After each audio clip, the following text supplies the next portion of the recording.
जय जगन्नाथ बंधु मैंने आज मु रुटी सहित गोटे सिंपल रेसिपी बिना पियाज रसुन करी बहुत बढ़िया लगे। चलतु ए रेसिपीटा करवा। बर्तमान तो मार्केट रे बढ़िया बढ़िया जर्नी मिलूँ। मु जर्नी दीटा नहीं जाइए जोटा कि ओजन रे आधा केजी अच्छी आलू दीटा नहीं जाइए ता सहित मुग डाली गोटे 100 ग्राम नहीं जाइए। मुग डालटा को आम बढ़िया भाजीदेवा। मुग डालटा भाजी हो गला। जर्नीर चोपा बाहर करी काटिदेली। आलू भी काटिदे। तापर चुली उपर पुणी आउ गोटे कड़े नहीं आई से 2 चामच मु घी दे सोरिष गोटे आधा चामच देबा। जीरा आधा चामच देबा। ता सहित गोटे पिंच आम हिंगु देबा। जेहेतु बिना पियाज रसुन तरकारीटा आपण हिंगु गोटे पिंच देले ता टेस्टा बहुत बढ़िया लगे। आपण निश्चित भाव में गोटे पिंच हिंगु देबे। हिंगु दे सारा पर मु एथिरे अदा छेचा देबी। आपण जदि पियाज रसुन करिवार थिबो कहले ए स्टेज रे आपण जीरा सोरष फुटी सारा पर गोटे पियाज छोट छोट करी काटिकी देदेबे। आउ रसुण 2-3टा कोल छेचिकी देदेबे। किंतु मु आज बिना पियाज रसुन करुची खाली अदा छेचा देदेली। ता सहित किछि भूसुंगा पत्र दे देछि।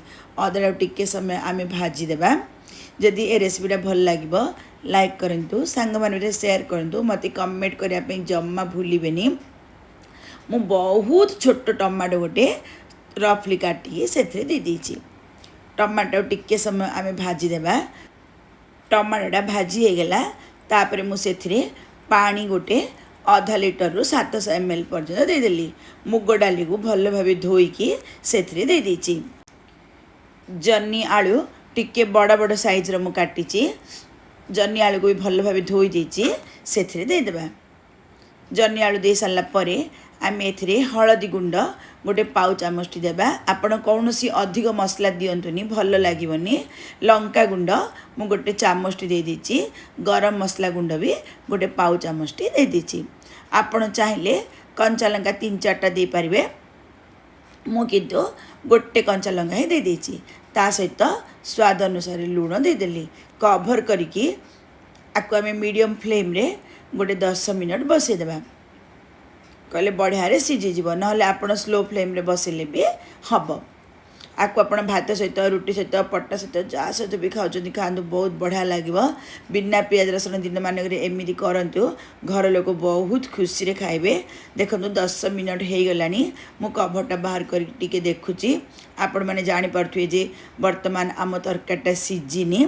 मु बर्तमान कौन करी पूरा स्लो करदेवी। पूरा स्लो कर देकी आपको पुणी आ गोटे 3-4 मिनट बसईदेवी। कहले बढ़िया रे सीझी जीव। देखो 3-4 मिनट हो गला। बढ़िया आम तरकारी सीझी गला।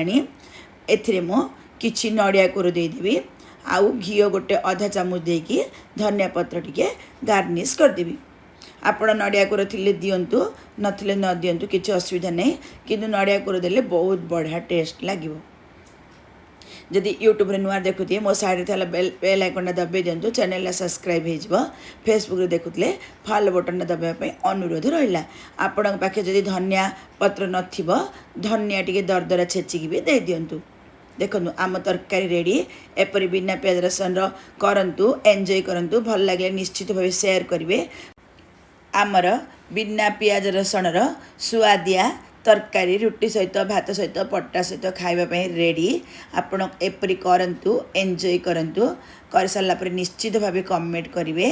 रहिली धन्यवाद।